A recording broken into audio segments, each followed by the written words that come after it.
You're all draped. Yeah. Because there's steam on my shirt. Hello, I'm Jay Gloom. And I'm a mess. And welcome to the Victory Lap, where we review the newest episode of RuPaul's Drag Race.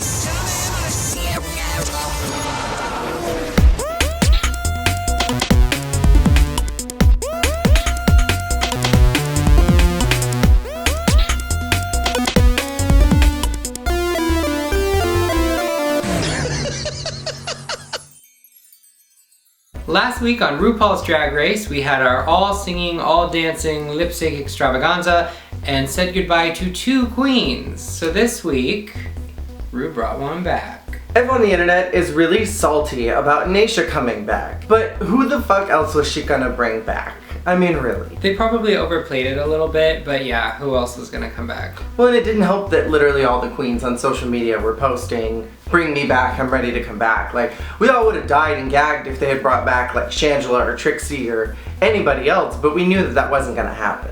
We all knew deep down it was gonna be Nisha, despite the pomp and circumstance. A lot of people have speculated that the whole thing was staged, but I personally feel like the whole like phone call, bring somebody back was going to happen at some point in the season. It just happened to be that this was the right moment. To start the episode off, they had a Judge Judy redesigning, raising the bar mini challenge. And it was cute. It was a little bit like the prison challenge from season 7. It was very reminiscent of the prison challenge. The girls coming out, making an outfit, Ru narrating, very that. It was cute. So then, Ru announces that the girl she's brought back is here, and of course, to no one's surprise, but I think everyone's disappointment, it was Nisha.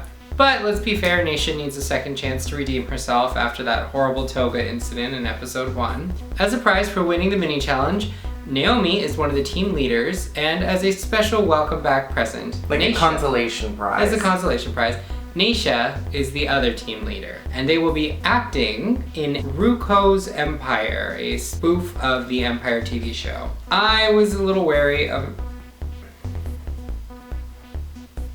It felt like something came off. Something did! I lost something. I lost a flower. A dainty flower! Oop, there's another one in here. I have all kinds of goodies in here.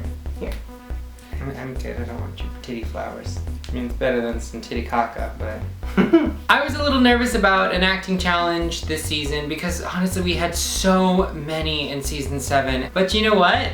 This acting challenge was a hoot and a half. I very much enjoyed it. What did you think of the challenge?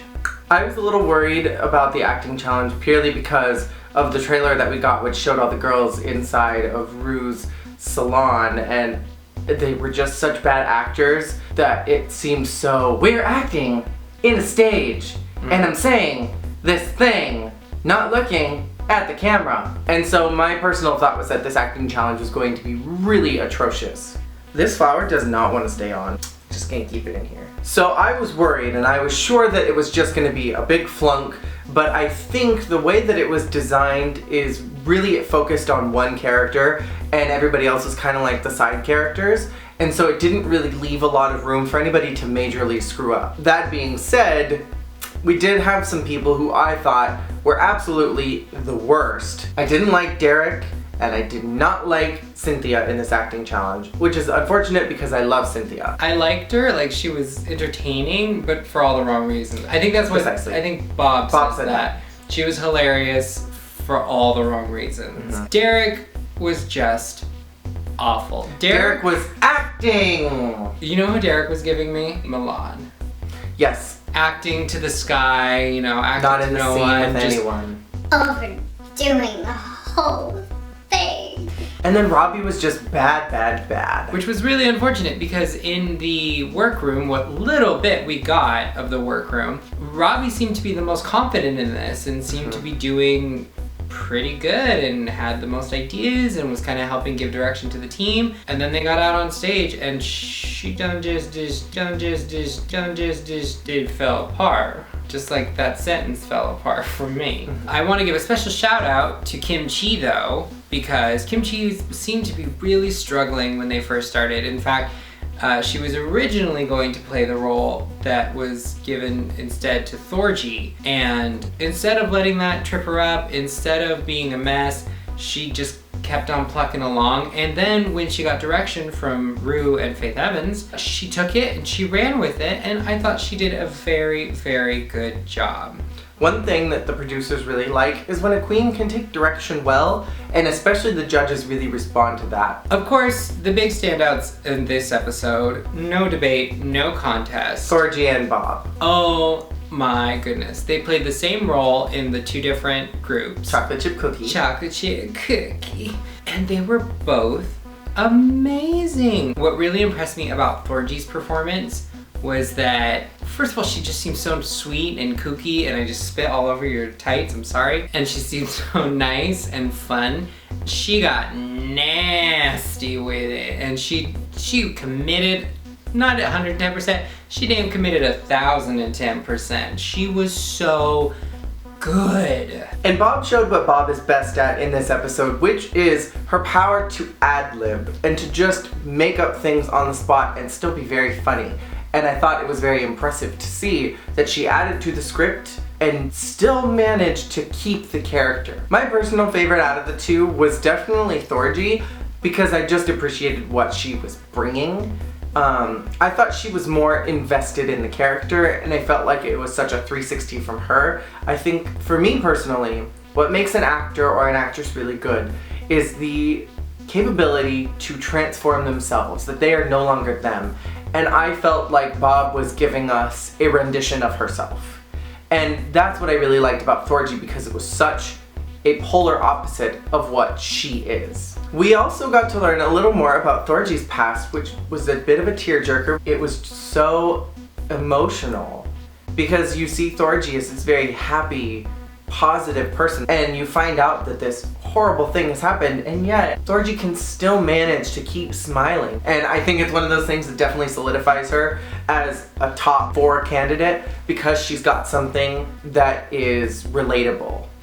There's not just a fierce drag queen there, there's a heart and a soul that we get to see. And I think that is what the judges really like, is when someone can bear their soul. And actually, Thorgy's backstory was probably the only bit of behind the scenes It was the only stuff behind the scenes we got this episode. This whole episode was not a super queen sized episode, but damn did it feel rushed. It felt really fast paced in an almost uncomfortable way. Like, I didn't feel like we got to really have any time to breathe. We were just going, especially with Nisha coming back, with coming off of 2 girls just being eliminated, going into a very long acting challenge. They could not have made less fanfare about Nisha coming in. It was literally like, here she is. It's like, I had to call somebody back, and here she is. So for this week's challenge, and we're like, but no champagne? No hugs, no anything. It's like literally, she's like, get in here, stand there, moving on. Cut to the runway, which was great. So, to the runway. This week's runway look was Roller Girl Derby. The whole premise of this episode was Empire themed, and I was so curious on why there'd be a roller skating runway in tandem with a parody of Empire. So I googled Empire roller skating, and I found that there is a roller skating rink in Brooklyn called Empire Roller Skating. And if I'm not mistaken, supermodel of the world, that kind of RuPaul, grew up in Brooklyn. And so I'm thinking that maybe it was just a play on words with the whole Empire thing. It's just one of those things that just got kind of put together. The really fantastic thing, and by fantastic I mean lawsuit waiting to happen, about this runway was that the girls were on roller skates. Actual roller skates. Actual roller skates. It wasn't just a, oh, do your best like roller girl look. I was like, no, we're gonna put you on roller skates, throw you out onto that stage, and hope you don't fall off it. I can't wait to see what RuPaul Dark Friends does with this episode. It was very nerve-wracking to watch. It was uncomfortable. Several of the girls knew how to roller skate. Thorgy looked adorable. I loved Thorgy's outfit. I actually think Thorgy's look was probably my favorite. I think she encompassed what I thought of Roller Girl. She looked good. I'll also give a special shout out to Chi-Chi, who has some tricks.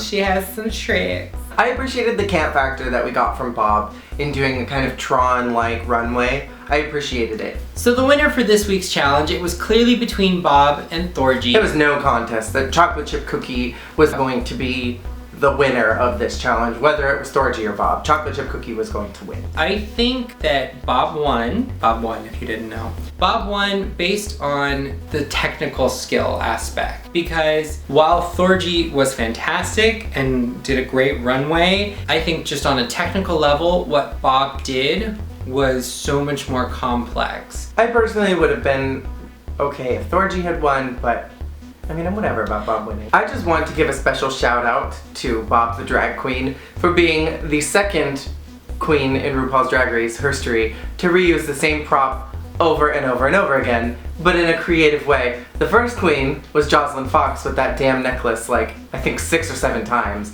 But Bob created this clutch in episode 1, and we have seen it every single episode so far. She brought it down the runway in episode 1, she had it in episode 2, and then her character brought it in during the acting challenge. And I hope to God that Bob brings this damn clutch every single episode, because that will just make me so incredibly happy. I'm pretty sure she does, because her promo picture for the season, she has a clutch.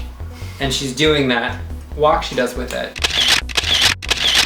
So then we get to our bottoms. Last week, I had pinned Naomi as somebody who would probably be in the bottom this week, and I think I did I put Cynthia in the bottom? I think you did. Just because I didn't think she would do well in a acting challenge in English, because she does lack a bit of focus. And I was partially right, because unfortunately Cynthia did land in the bottom this week. But to my surprise, she was joined not by Naomi Smalls. No, she was joined by none other than our resident actress, Robbie Turner. Very Milan. Very Milan. It was a very awkward Milan Madame LaQueer moment. We were all uncomfortable. But I am an actor. That was my madame. But I am an actor. Okay, I'm miffed about a couple of things. One, Derek's runway was hideous. The hair was not right on her body. The outfit was cheap looking. It looked like a really knockoff version of something that LaShawn Beyond has made. I was really upset that Naomi was not lower, because she has brought the same silhouette the last 2 episodes, and I'm just getting bored with this collection of drapey outfits in the same way that I was just miffed about Honey Mahogany and that caftan collection that she brought out every time. And while I do think that Cynthia was not the greatest, I thought that she was entertaining enough that she should have been safe. Derek was straight up bad. And I feel like the only reason why Derek did not end up in the bottom is because Derek has some kind of charisma that maybe we're not getting to see because of the edit. And I feel like Derek is flying by on the seat of her pants the same way that Adore did, and the same way that Miss Fame did, because they're both very charismatic people. Derek's gonna be that queen, I think, that's gonna make it to like top 6 for no good damn reason, and is gonna send people home even though she should have been at the bottom. She's literally not delivering anything. Her acting was terrible. Her runway was awful. Off. It was just off. It made no sense with the look. She took a look, which was a Katy Perry bubblegum princess with bubbles look, and then stuck roller skates on it and said, look, I'm a roller girl. It had nothing to do with it. It was weird, and I don't understand why they're letting that slide. Just like I don't understand why they're letting Naomi just come out in the same hair, they're not even outfits, they're bikinis. I'm bored. She's coming out in bikinis and teddies with some flowy fabric and calling it a day, and it's like, yes, she's sickening, but there's more. There needs to be more. She has no personality. She was not good in the acting challenge. She was kind of stiff and boring and monotone, just like she is in life, and I don't understand why she was at the bottom. I pinned her at the very beginning as being the top 3 material, and now I'm just not seeing it. I don't think that she's got much more in her. So we do get to our elimination, and to my heart's regret, we lose Cynthia. These last 2 nights have been very emotional for me because we lost the lesbian doctor in The Walking Dead, and we have to keep freaking Eugene. Carol's gone, and we get to keep Morgan. And then this episode happens, and we lose Cynthia, who's like the light and joy of my cuckoo. And we keep Robbie, who is just a straight up bitch. I cannot stand Robbie. I don't like the way that she makes excuses for everything that goes wrong in her time on Drag Race. I don't like that even outside of Drag Race at the premiere parties, when she's saying that people don't understand her look, she blames the audience and not that she's a lousy performer. I just don't like her. I hope to God that she doesn't have much more left in her, because she doesn't have any more looks in the trailer. So hopefully that means she's out next week. Like, she just did a terrible, terrible job. Yeah, her runway was great, but does that runway, that 5-minute runway, make up for sucking through the entire performance when Cynthia was not good?